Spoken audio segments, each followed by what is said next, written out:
In SEC Gymnastics, for a span covering 3 decades, if you took a survey asking who would win the league title, the answer was either the University of Alabama or Georgia. Yeah. But this year, someone might say Florida. Or if you ask just right, you might hear Go Tigers. That's right. Parity has come to the SEC, and the choices aren't quite so clear. So what do you think? Will the winner be Brand A or B or Brand X? The answer coming up next.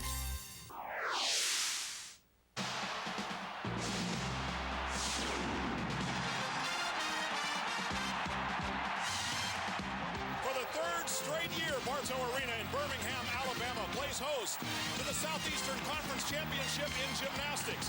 And if you're a gymnastic fan, this is the place to be. It should be packed to the rafters and rocking here tonight as WorldSpan presents the best in women's college athletics.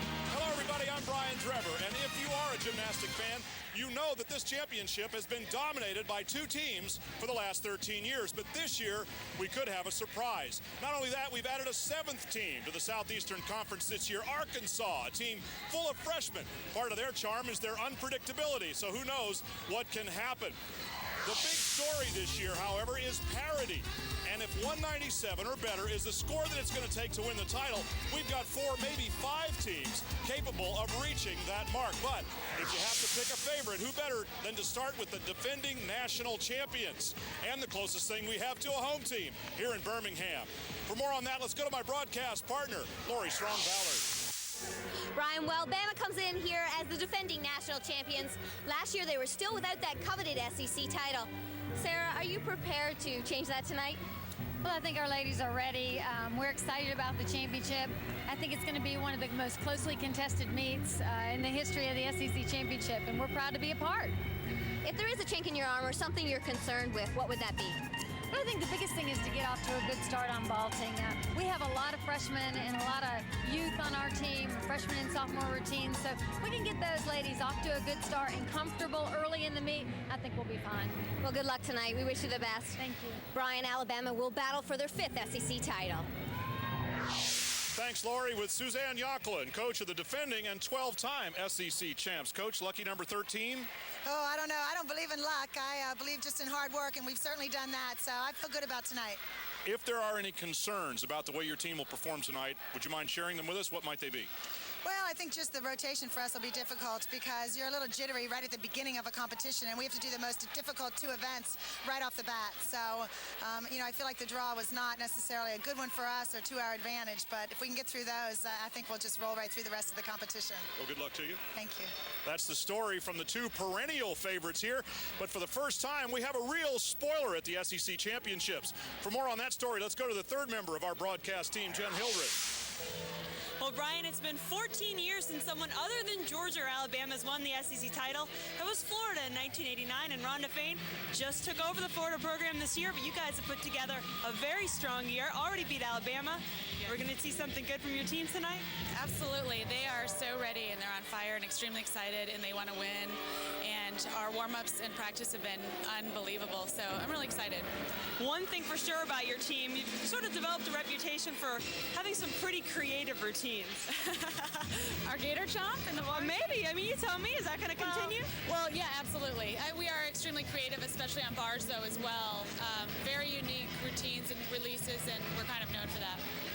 Well, guys, Florida's certainly going to be a team to watch tonight.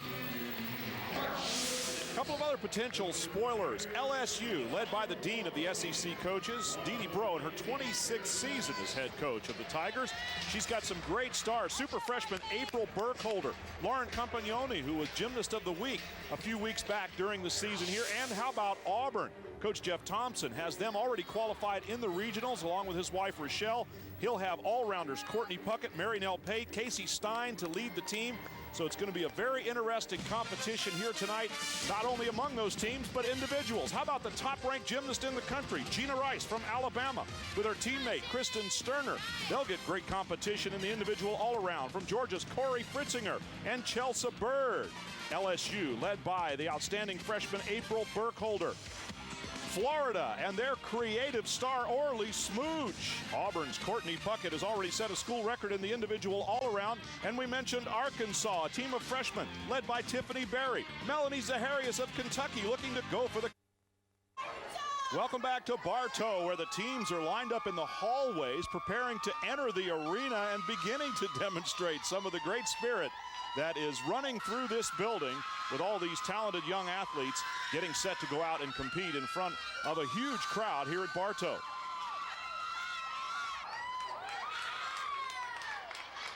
Their enthusiasm is infectious, and we expect this to be one of the best SEC championships ever. 7 teams competing for the first time, counting Arkansas, on each of 4 apparatus, and there will be 7 rotations so that each team can get all 4 apparatus into their competition. There will be an overall team champion, an individual all-around champion, and each apparatus will have a champion. Now, prior to the competition was the draw for the order in which the teams would compete.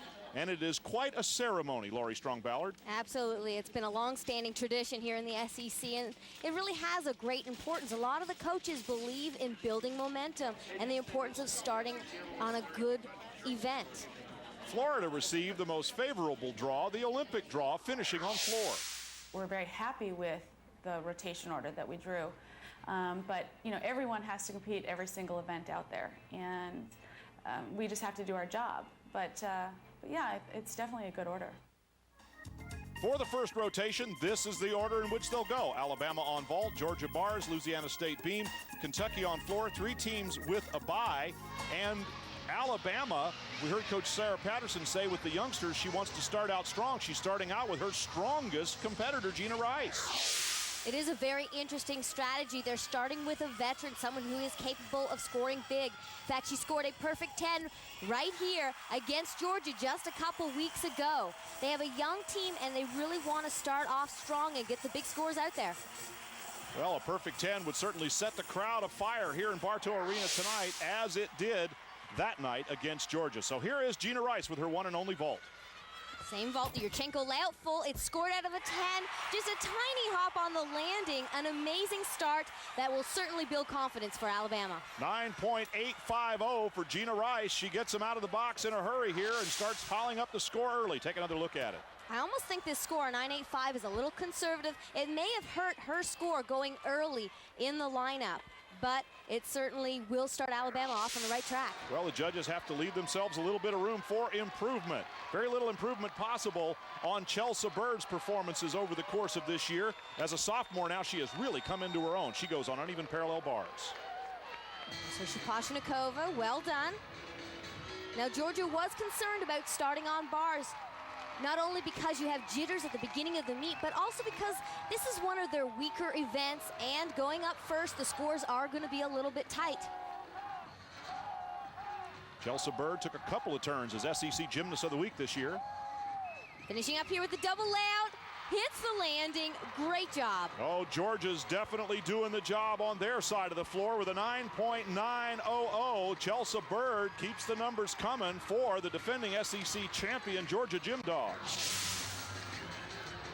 Only problems throughout this routine are very, very tiny form breaks. You can see a few bent knees right there in her Tkachev, but it is so sky high and it happens quickly. It's hard for the judges to detect that. Coach Dee Bro having a word with her freshman Terin Martinjak, who's going to go on the balance beam. LSU has drawn one of the most difficult apparatus to begin rotation number 1. Absolutely a tough event to start, especially with such a young team. But I guess the positive in this is that they get it out of the way early in the competition, and then they can let loose. Very stylish young gymnast Martinjak, little bobble right there. Oh, but a nice cover-up. And if you can start out with big scores on balance beam, whoa, that would certainly throw down the gauntlet. Certainly would build confidence, and then you head on to floor exercise and you can really let go and enjoy the competition. We should remind you that this is quite literally a 4-ring circus, so you're going to see fans standing up and cheering when it doesn't seem the least bit appropriate. In this case, some of the Georgia fans standing up cheering for a performance by their team, while Martinjak from LSU works on balance beam. Tremendous concentration is needed during this competition. It's loud. This arena is so compact, and the fans are very boisterous, and she loses it. Tough break for Terin Martinjak. She'll have to climb up and resume her routine, and you can see the disappointment on her face. Brian, I don't think that fall was caused by the loud crowds. I think it was a pre-meet jitter. This is tough starting on beam. Just to finish up strong, round off double full, one step on the landing. But Terin Martinjak with a 9.250 goes over to her teammates. The score partly, in fact mostly, because of this. You could see she was a little off on her straddle jump. That first element, she was crooked going into the back handspring, which